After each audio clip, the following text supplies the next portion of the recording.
Voilà, bonjour, bonsoir, bien-aimés dans le Seigneur, ça dépend de l'ère à laquelle vous nous suivez. Nous sommes l'église Rehoboth, un centre d'intercession Rehoboth, avec l'homme des dieux, le pasteur Olivier Témété, mais le gardien de l'arche, en tout cas le responsable de l'église Rehoboth. Voilà, moi Betty Massengou, je suis là, la journaliste internationale, pour vous servir. Voilà, nous sommes sur l'avenue Semlik numéro 40, dans la commune de Lemba, référence à Igo Tanzambi. Nous sommes là tout le jour du lundi 30 à dimanche 5 septembre. Voilà, en tout cas, bien aimé dans le Seigneur. Venez très nombreux, en tout cas. Yo, ça n'a pas de problème. Destiné à Aïba. Diable Aïba destiné à yo. Alors, à travers la prière de l'homme de Dieu, le pasteur Olivier Témété, mais destiné à yo, Ekozonga meilleur. Vous avez suivi bien le témoignage d'hier hein, avec la sœur Bijou. Dans une nouvelle église Rehoboth, pour la première fois assisté à la 10e édition. Alors, Aza guéri na cancer ya libellé. Donc, parole de Dieu est bimi à travers son serviteur, le pasteur Olivier Témété. Mais alors, la sœur est guérie. Yo Ozolandabiso en direct sur Africa Promo 243 TV. Ozolandabiso de loin. Zalana Kondima à travers ma prière au Bandosala. Yo pe okozwa délivrance na yo. Voilà. Salutations à maman la blonde, que Dieu vous bénisse parce que toza en direct sur Africa Promo 243 na YouTube. Donc bino bata YouTube oza libatu ya libana mboka bolanda biso na YouTube Africa Promo 243 TV bozwa ba prière en direct. Alors awana Kinshasa boya na commune ya Lemba avenue Semlik numéro 40. Toza na maman voilà to me kapé ko tuna emi tuna par rapport il y a 10e édition maman France Mosinibi. Bonsoir maman. Bonsoir maman Betty Massengou la journaliste. Voilà, tout le monde est international. Merci maman Betty Massengou la journaliste internationale. Voilà, merci beaucoup pour moi déjà l'homme de Dieu déjà à Pambola déjà moi la Betty Massengou qui est de Liboso. Voilà, maman François, tout le monde peut participer à la 10e édition. Alors batubazo la nabiso en direct ba mekalon koyeba expliquer bango. Ndenge mosala nzamba zo teya parce que ndé to sala bo mosala nzamba en direct à so teya. Oso comprendre ni na mateya oyo. Merci maman. Wana thème ya Mosala Nzambe pendant que asolola ki Nzambe. Nzamba yebisi azute ya plus pour la délivrance qui a volé ma destinée. Et le loko Mosala Nzambe alzoye bisa biso pour na koyebisa biso que monguni ayiba biso o ezaba destinée na biso. Destinée ya muntu ekozala libala, destinée ya muntu ekozala musala, destinée ya muntu ekozala kobonga. Mais oyo esala que monguni alekana koyiba batebele ba se retrouver nulle part. Pourquoi? Parce que destiné na bango déjà butu et les kana koboto. Yango musana Nzambe azome mabiso na prise ya conscience. Ya koyeba ke ba vite ozo meneza ba vie na bisoté. To tele mato bonde en fait que to récupérer o eza ya biso mongoni alekaki na koyiba. Yango na pesi vraiment Nzambe merci parce que ceux total même par ba songe biloko biso to lota o to banda comprendre te le long musana Nzambe azo fongola biso ba idée ya koyebisa biso ke soki likamone komeli o telema bonde la fait que o récupérer o eza destiné na yo. Oui, merci beaucoup maman. Voilà, tout soit papa Nabiso, papa Paul Yema, yepa yeko participer na 10e édition oyo. Bonsoir papa. Bonsoir. Voilà, tozo bande konyo so bazola Nabiso en direct na Africa Promo 243 na Olivier Media TV, na Libanga TV et puis awa ba ndeko baza ko participer na kata campagne oyo yebisa no bande ko Hollanda biso depuis campagne bandi lobby lundi na lelo mardi nini oyo comprendre na o motaine oyo Mosala Nzambe azoteya bande ko nyonso bazolanda biso. Merci pour la parole. Ezali délivrance de la maison de mon père. Veut dire que thème na biso ya 10e année ezali qui a volé ma destinée. Veut dire bat misusu ndenge ba bota bango, misusu ba yiba bango ba étoile. Misusu ba yiba bango misala na bango. Misusu ba yiba bango mabala. Misusu ba yiba bango ko bota. Veut dire na 10e édition oyo na 2e jour oh, j'ai compris que oh ba yiba kingai na récupérer yango parce que bazwa kingai musala bazwa kinga mbongo mais pour le moment, na 2 jours ou en tout cas, nous sommes sali aminene, musala nzamba en tout cas, nous sommes pambola. Voilà. Merci beaucoup, papa. Voilà, merci beaucoup à Patrick Onzenga, frère Oredi Basoko, frère Jimmy Kapangala. Merci beaucoup à notre ancien Serge Mukanza, papa Jefté Kamongo, parce que bango vraiment tout ça, ensemble, on a équipe, il y a médias, il y a presse, il y a église, tous ont proposé nos images, bandeko, Bolanda, l'homme de Dieu, comment il prêche la parole de Dieu avec beaucoup de puissance.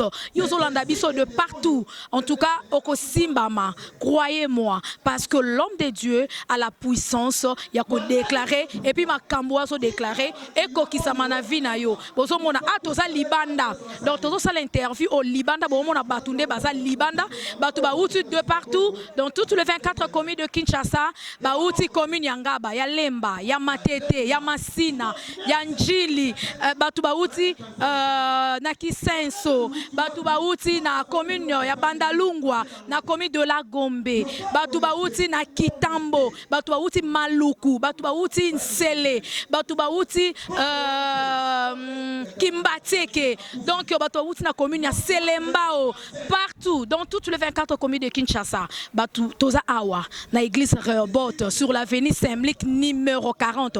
Et le dimanche, nous serons à la salle Wikele, Semlik numéro 1. En tout cas, bien aimés dans le Seigneur, nous vous invitons de venir très nombreux à l'église Rehoboth avec l'homme de Dieu, le gardien de l'arche, le pasteur Olivier Temeteme. En tout cas, destiné na yo ekozonga. Ce qui est qui libala, baïba pas diable, ekozonga. Ce qui est malade, ce qui est classe, baïba diplôme na yo, baïba musala na yo, avec la parole de l'homme de Dieu, ekozonga.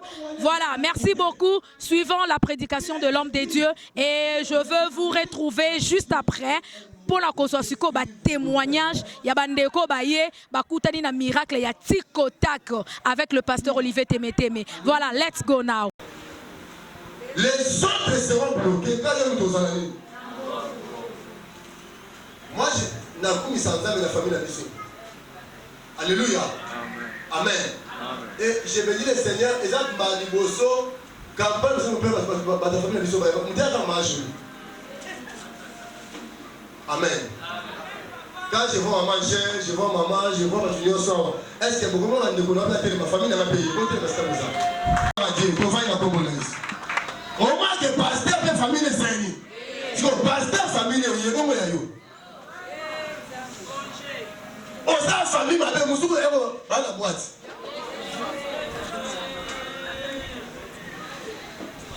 Alléluia. Après cette génération, et maudite génération, il y a la sécheresse. Après qu'on frappe sécheresse, amen. Esprit oyo et le masco liwa. Parce que les accords, non, et puis c'est le mongo, et puis c'est le reçu. Après c'est la maquille. Pour essayer de renouveler, il faut pas commencer à aller au gouffre. Amen. Destiné à 69 personnes et qui est pour 3 années. Amen. Nous avons été capables de la famille de nous. Nous avons été capables de la famille de nous. Nous avons été capables de la famille de Balbérite. Esprit à Balbérite et de la sécheresse et de la blocage de la famille. Il y a des familles qui ont couvert $20 exacts. Il y a $20 en journée malaria.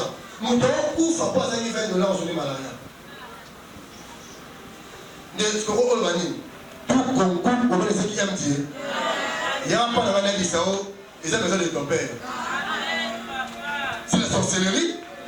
Jésus a dit oui. Amen. Des riches qu'il était, il s'est fait pauvre pour t'enrichir.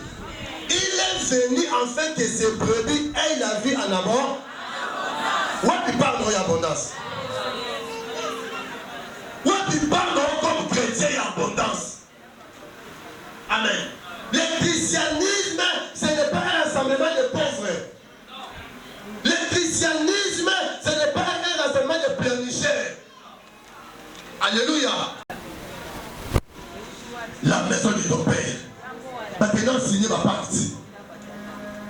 Alléluia. Bandia Baroba Sanambongo. Alléluia. Papa, c'est ma grand-père à Minene, mais tout à Minene. Le son mania rouge. Moi, la Bible, elle est mania vert. Moi, la Bible, ça tout. Tenez vos âmes dans le monde des ténèbres, vos habitudes à Baman. Mais oui. Alléluia. Famille million, parce qu'on peut s'assurer que vous mettez notre dignité. Quand ça va comme les gens de Gobonde là, tu dois t'élever et arrêter la mort de ta famille. L'homme ne faut tellement. Il doit faire quatre dans la famille là. Ça m'a botté, ça m'a créé à bouter mon moutakoufa. C'est ça, papa. Oh, papa. Les gens de la Nyoso. La recours sur la tiki, moi, la Nyoso, la Nakunaye. La poison n'a pas faté. Na bondoki na recours faté. Na accident na recours faté. Au nom de Jésus-Christ. Au nom de Jésus-Christ. Au nom de Jésus-Christ. Afin Jésus me va le roi. Alliance Salamakala. Au coup faté, au regretté. Ah, Maïmo Nanga. Nanga Boko là-bas, Nanga. Son moi Nanga Boti. Nanga cinéma et moto. Yomo Momanoza. Et les alliances sont ça qui nous ont tapé. Alliance est arrivée là. Au coup faté. Au petit cabal, baba adolescent, jamais. Au coup faté, tiki. Moi, la Nakunaye la Libala. Orienté par moi, de Sobi Zambé. Tika me sel le père de la Kimia. Au moins, on nous doit pousser au Kanga. On doit la Bizambe, la terre, le père Nini. Panangaï. Maintenant, on dit qu'on va pour la banque. Là, ma caprice, on va dans la main. Là, ma caprice, bien aimé. Là, il y a un noir à nous.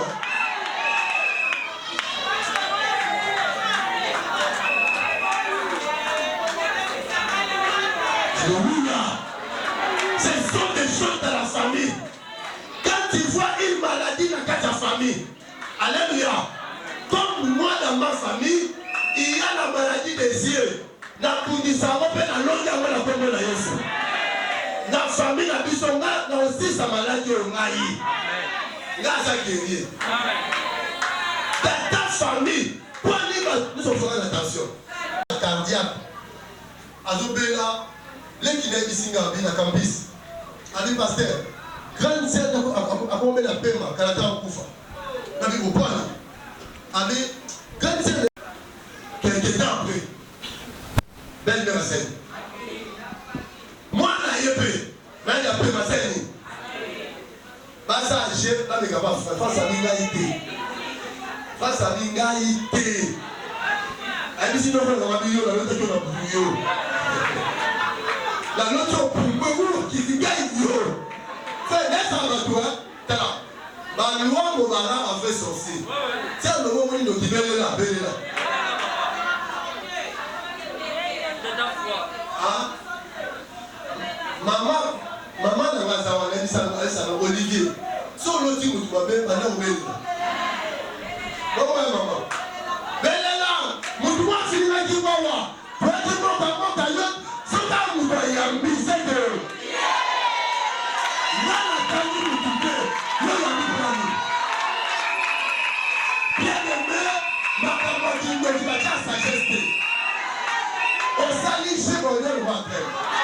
Acclamons Jésus.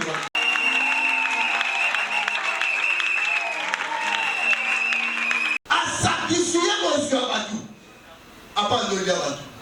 Et par l'union sur la confie sur une même pierre. La pierre laisse et cause à une maladie. Quand la famille a bino, papa a la maladie. Papa n'est pas bien. Papa n'est pas bien. La famille a une maladie.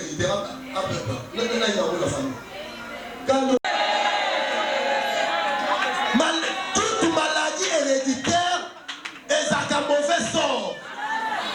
Mauvais sort, on va boire qui n'a qu'à ta famille et qui t'a.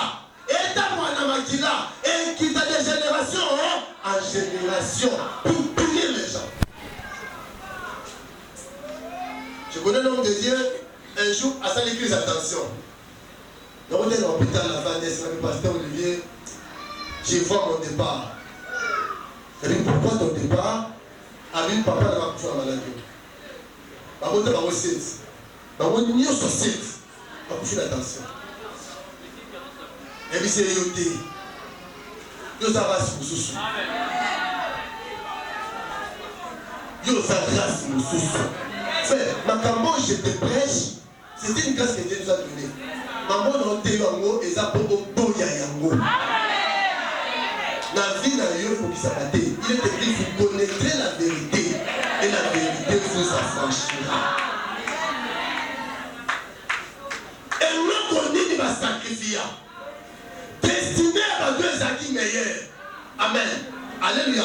Abimelech a été qui a été destiné à 69 personnes. Pour Yazani.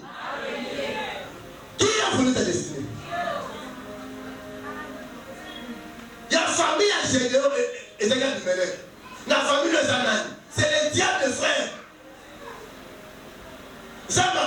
Dieu n'est pas bête pour dire dans sa parole que les jeunes se marient. Pourquoi moi ceux qui vont à 42 ans? Frère, les diables ont l'excellent tout le temps. Et l'eau comme on est les Satan, ça va faire l'examen longtemps.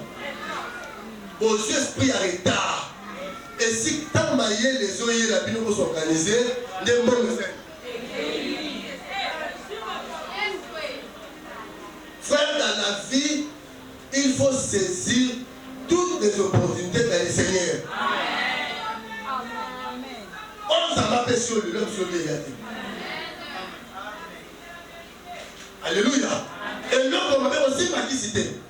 On nous va aux salatés. Pas mal zappé. Mais on nous sommes là, nous avons un peu sur la vie saline. Simba. Alléluia. Deuxièmement, et à part la mort, c'est l'esprit des sacrifices, il y a l'argent. Il y a des familles, par exemple, le blocage de la famille. Frère, moi j'ai connu ces choses dans ma famille. Mon état. Sinon, les gars, ne pas vraiment sur la terre, on va bien le pas où. N'a pas de chambre et salon. Ma parent a vu chambre et mon corps. Ma fille a vu chambre et mon corps. Plateau à Mike, Yann Didier, Olivier, John Boy, Seda, dans le salon. Dans le monde des chambres, dans la barrière, dans les chambres, licencié agrégé à Salomon. La barrière est toko et toko va pousser la kitty dans une mousse. Mais ça va y que nous doisons là dans ma barrière, nous doisons vous trouver la vie. Nous doisons ça de la mort là-bas. On s'est bien aimé, et il y a du sang de l'eau. Attends ça n'a pas si, attends ça souffrir. Ta destinée est meilleure. Attends ça le matin a son dans le bon encore du bailleur. Bien aimé dans le Seigneur, je ne croyais pas qu'un jour mon niveau envolé carence.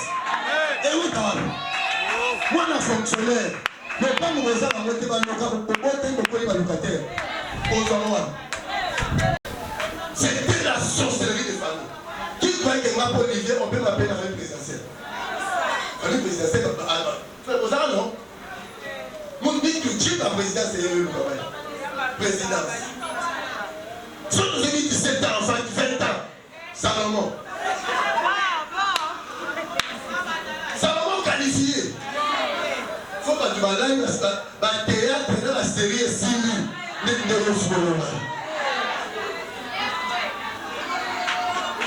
C'était un esprit de pauvreté. Ouais, ça qui dirigeait la Bagada. Bien aimé dans le Seigneur. Pauvreté, moi, la famille, non, ne connaîtra. Et ça, pour longtemps, ça m'était bon, nous, quand mes frères. Moi et mes sœurs, nous sommes là. Donc, ça va veiller à 100 jours. Tout le monde, pour ma campagne, changer la famille. Les diables ne libèrent pas ces prisonniers. Faut tellement la prière dans mon front. Puis les gens vont libérer à tout. Aux ans 15, aux ans 20, sur ma vie, ça va. Ne peuvent pas opérer et c'est à $120. Dans $120, voilà, ne vont coûter $5, $10. C'est pas jusque-là. Exactement. Nani a zombo mon lapino à côté de sa travail de rite. Mouton n'a pas naïe, mon les a bloqué. Il y aura signe à finir. Premièrement, ça a la vie à ma dette. avivaka nyongo asili nyongo bafeli mosu akotaka te oya mpenza jewe tokota boye te aveni nongaosi le diable essaie d'humilier les gens mukanza oba mesami vraiment mongo zala nyola Thompson mbongo mai mabe mbongo courant mabe frère il y a des choses frère on peut voir la dire tu vas dans la cellule tu vas sur 4 mois il y aura courant la bonne année on va tout se prendre à yo mais pas des courant tu fais ta bonne année sans courant pour moi on fait ta courant ça dit la route ça va monter la vie moi si parcelle si porte on a le monde est bien pas la le monde est la souka foutu pour rater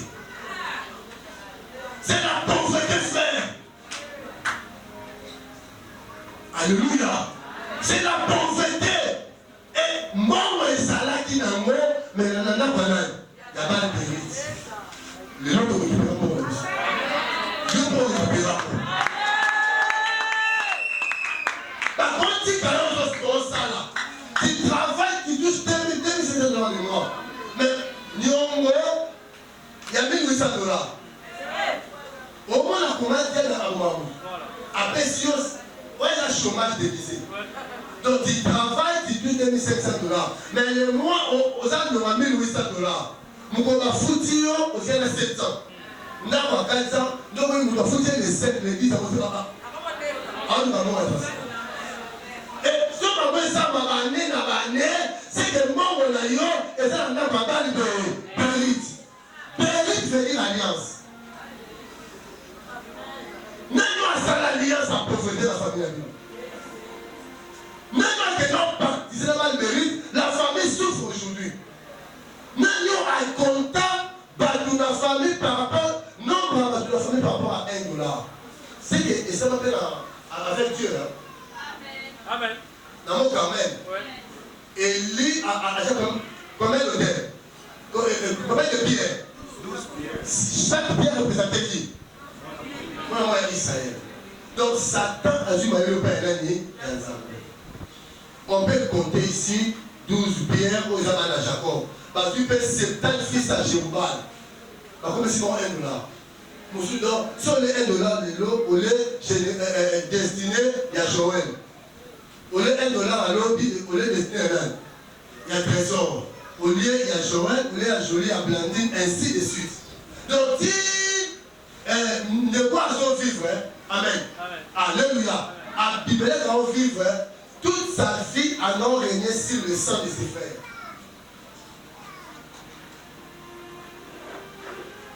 Je connais une famille. Le cas, j'ai un reste de la famille. Un jour, papa m'a dit à l'Union. A dit, viens à part ce que j'ai là-haut.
Alléluia.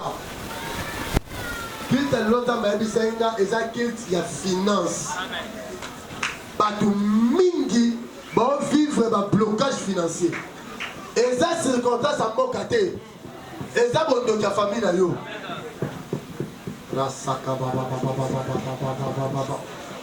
Yesu aza Nzambe. Donc nous avons prié. Zambé côté l'islam pendant partout.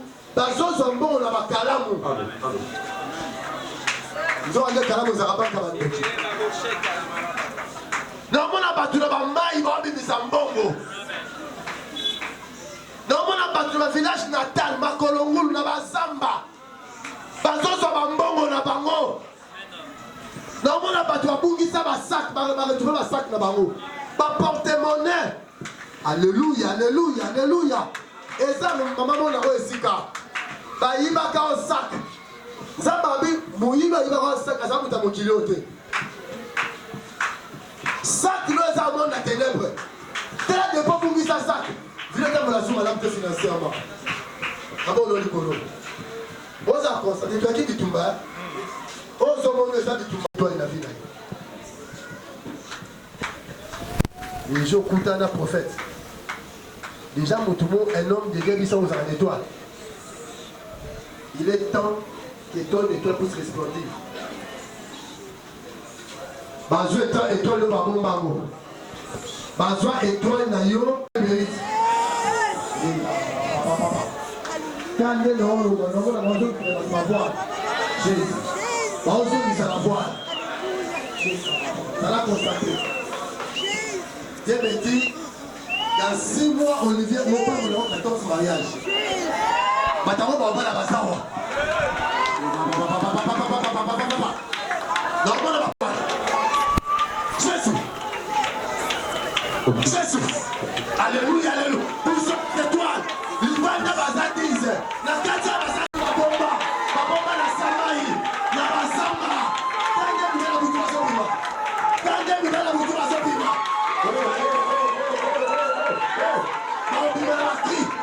Ils vont pousser des cris.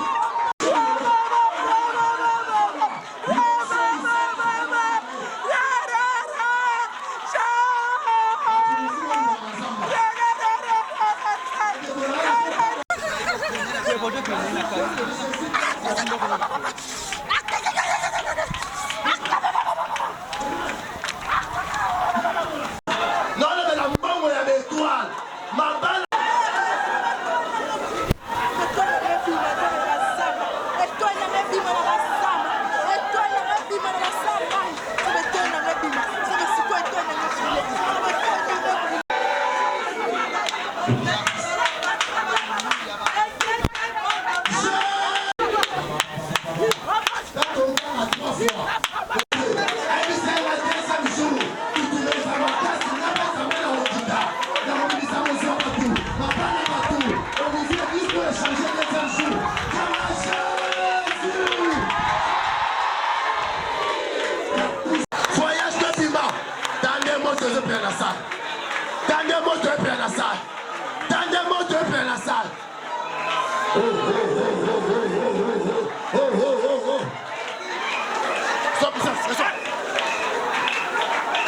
Au nom de Jésus. Ma bonne nom du colo. Pasteur Asima, on s'en a connecté. N'est dans le baboué, ça m'a dit que ça va ange va quitter bien les Sikao. Avant ça va monter voir un front rouge. Bon exemple dans Zoto. Et là on avait écrit Zambari et ça va tout pour pouvoir à la porte dans la vie.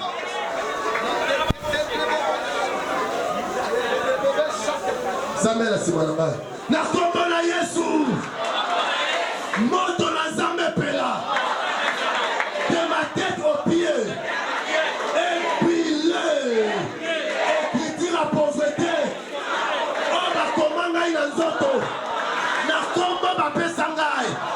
Na ndoi ba pesa ngai. Écriture nyonso. Ya pauvreté, ya échec, ya humiliation. Ezika. Ezika, Ezika, au nom de Jésus, au nom de Jésus, au nom de Jésus. Allez, Ezika, abandonne le boulot. Les vents de la délivrance est soufflé dans la salle maintenant. Et que ce vent souffle ça et là. On va sensible, on va sentir déjà. Mon peuple, moi, je souffle. Mais il va nous parler qu'à la langue, on ne peut qu'à la langue. Jésus, on ne prie qu'à la langue. On s'en libère, on s'en la carte. On ne prie qu'à la langue, on ne prie à la langue. Nazo Kanga comme moi sous 4 fois. Mon pépézo souffrait de tous les 4 coins. Et veut effacer ma trace à pauvreté. Et le voilà ma trace à humiliation. Et le voilà ma trace d'échec. Jésus, Jésus, Jésus, Jésus.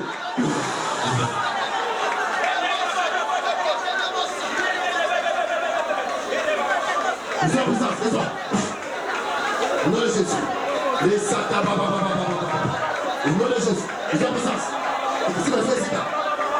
Oui, au nom de Jésus. Ici, ma fille.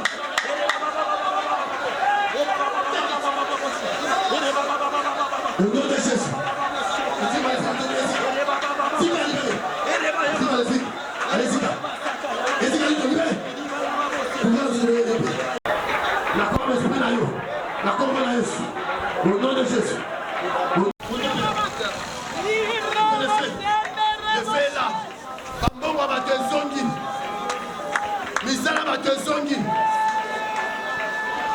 Envoyé ici. Au nom de Jésus. Le bas, 17 fois.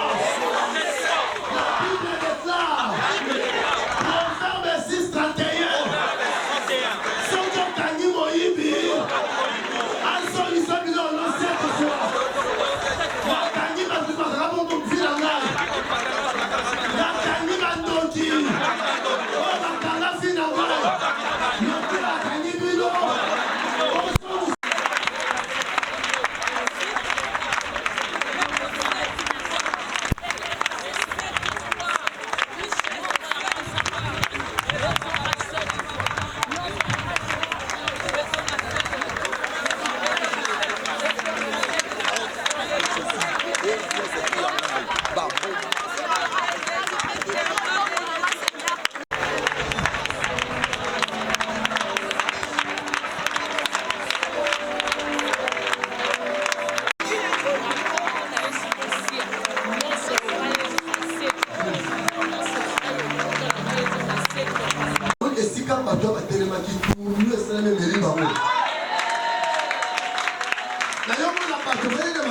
Au nom de Jésus. Riche-moi avec tes enfants, ma casse.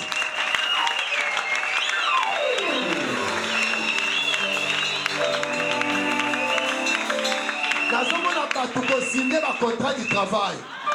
Nazomona bato na ba mbongo na surtout to approprier ko retirer mbongo. Je voyais déjà la carte ya basamba. Na ba mai. Je ne comprends pas parce que la kalamu mais à le boko ba misi mbongo poli na maïté. Et je veux plus ma monnaie étrangère. Je dis ça va te payer na osika. Boza bato nous avons fait ça mbongo ebele kasi ba bloquer ba mbongo na bino. Le za mazoni fait bino na kombo na sukisi. Nazalé on anda nazali pena na pourquoi je pouvais prier te po nzoto ezale penza malamu te. Nzoto ezale malamu te mais na se forcer kana ye. Ba prière. Pasteur Olivier aye koloba. Pasteur Olivier aye koloba. Ba o ba kana victoire. On a prié Nzambe ba.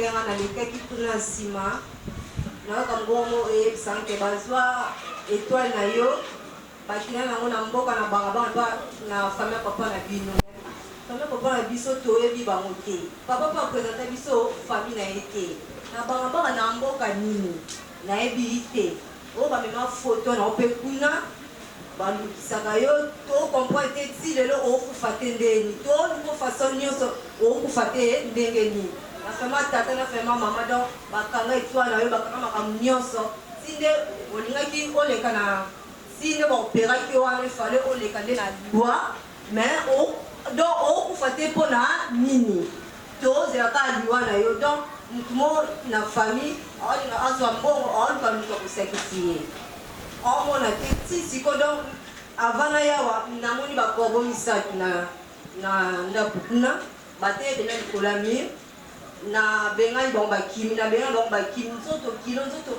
pasi kwetu mwa boya prière ezate mutupe na ndako azalete na bi na tikala ka ngambo bona mwa te na sukula ka pona na opération na yebisi leki na mwa mobali po amwa mkebitela mai na sukula na ke prière mutazate na ndeko bitela mai na sukula na ke prière sine na ya prière kana basi siba desinga ke délivrance na yo ebandi lelo ya mona ya ko témoigner mona na nzambe o aosalela nga sikoyo par nzambe nazali libanda na bando sambela en tout cas nazali concentré nayebisa nzambe service oyo eza mpona libota na nga na vie na nga lii na ntongo to nalamukaki na bandi oyimba papa yo nde olobaki bilaka na yo ekokokisango nazobondela yo.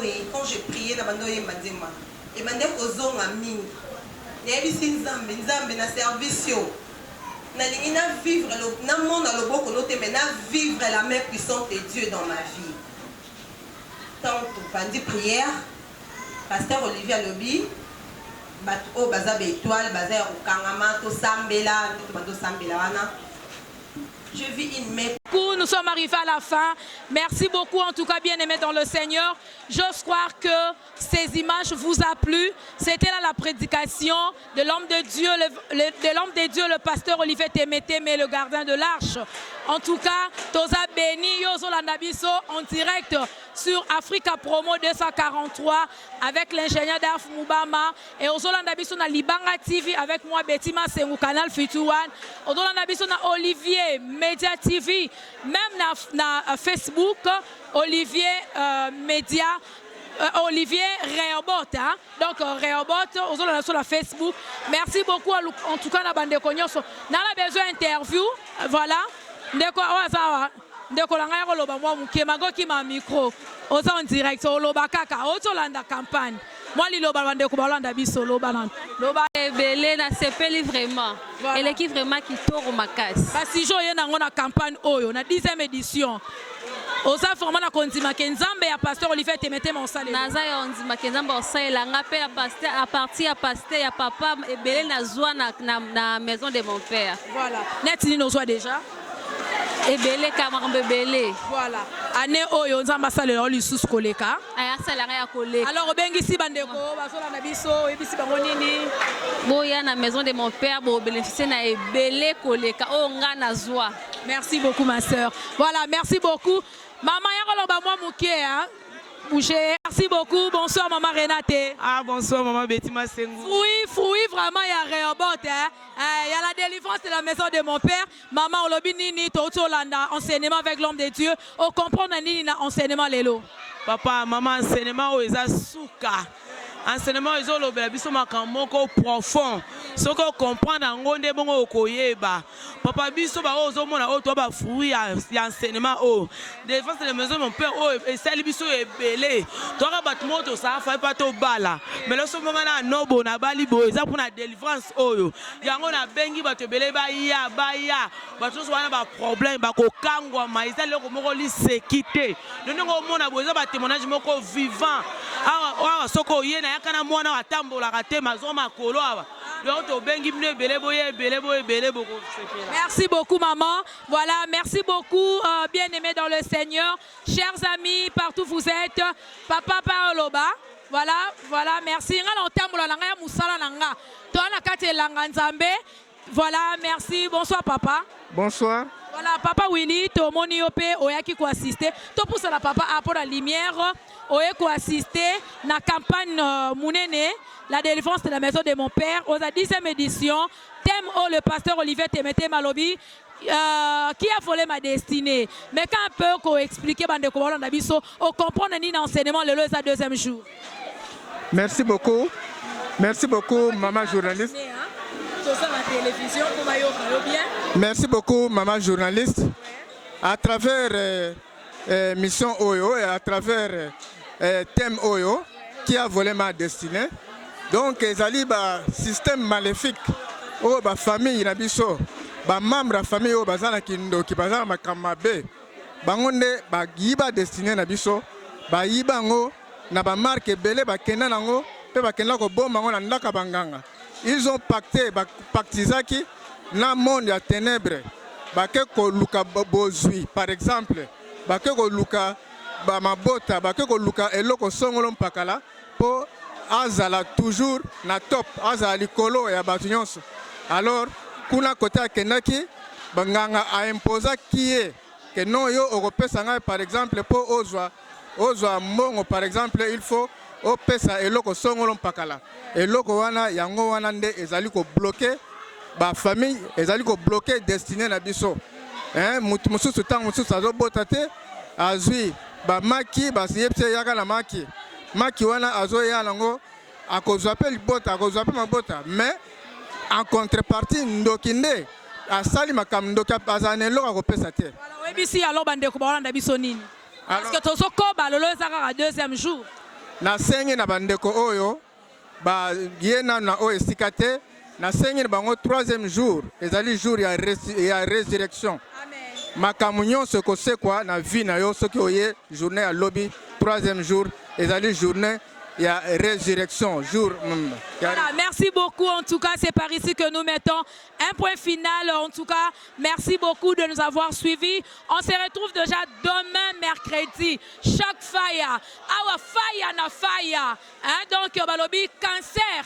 Et pakati mbangu lelo ba demo ba pakati mbangu boyoki ba témoignage maman la blonde azolanda biso na Turquie topeso bambote pasteur Malachi azolanda biso pe topeso mbote champion Kayemba azolanda biso na Kenya la joie de Pichuna azolanda biso na Paris motema ya papa aimé. En tout cas, bandeko nyonso bozola na biso libanda ya mboka topesi bino bambote belé onction o biso tozozwa awa chaque jour et comme la bino pe bisika bozali bosambela elongo nzambe ya l'homme de Dieu le pasteur Olivier Temeteme akokangola ba mabota na bino même ya biso parce que ngape nazo sambela na libota na ngai afin que nzamba zong c'est la biso ba destin na biso parce que ba destin na biso esengele zala meilleur. Voilà, merci beaucoup vraiment na bandeko nyonso bolandi biso et on se retrouve déjà demain mercredi à partir déjà de 16h l'heure de Kinshasa.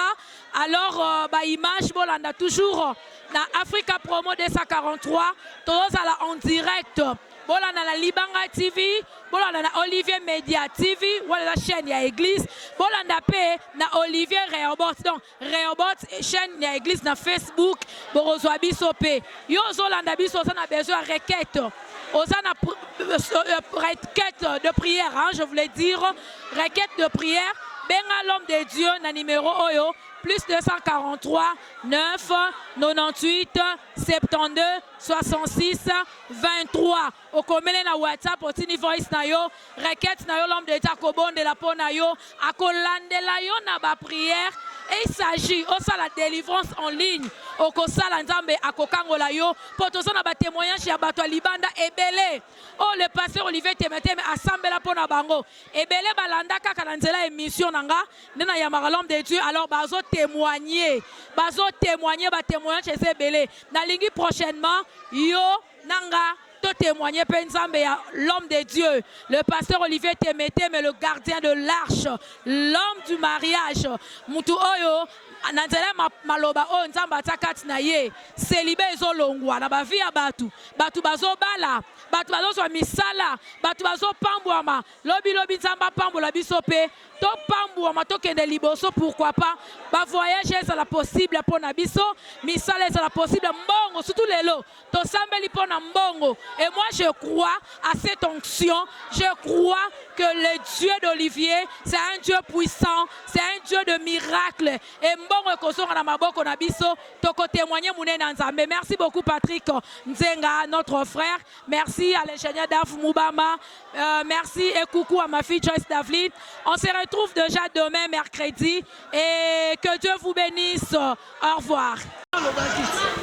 Papa topesi pasteur Olivier merci. Au moningai mama France Misoko babala kanga na butu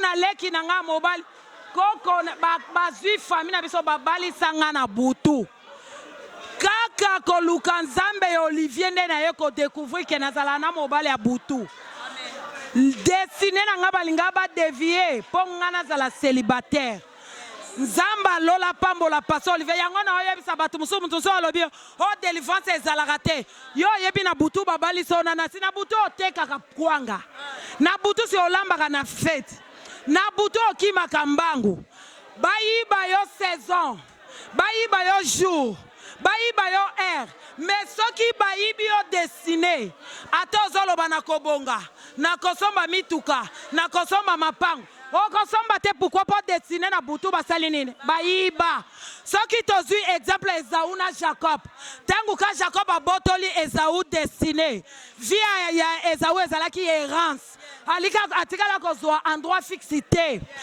tangu laba Jacob akeko kobala Rachel ba échanger Léa tala via Jacob ekomaki na retard destiné zeloko basakanaka nango te yango tobengi bato boya en fait que ba destiné ezonga nzamba pambola pasteur Olivier tozana église communauté d'intercession Rehoboth na avenue Semlik numéro 40 bis. Amen, amen. Merci beaucoup maman, merci beaucoup. Voilà, au revoir.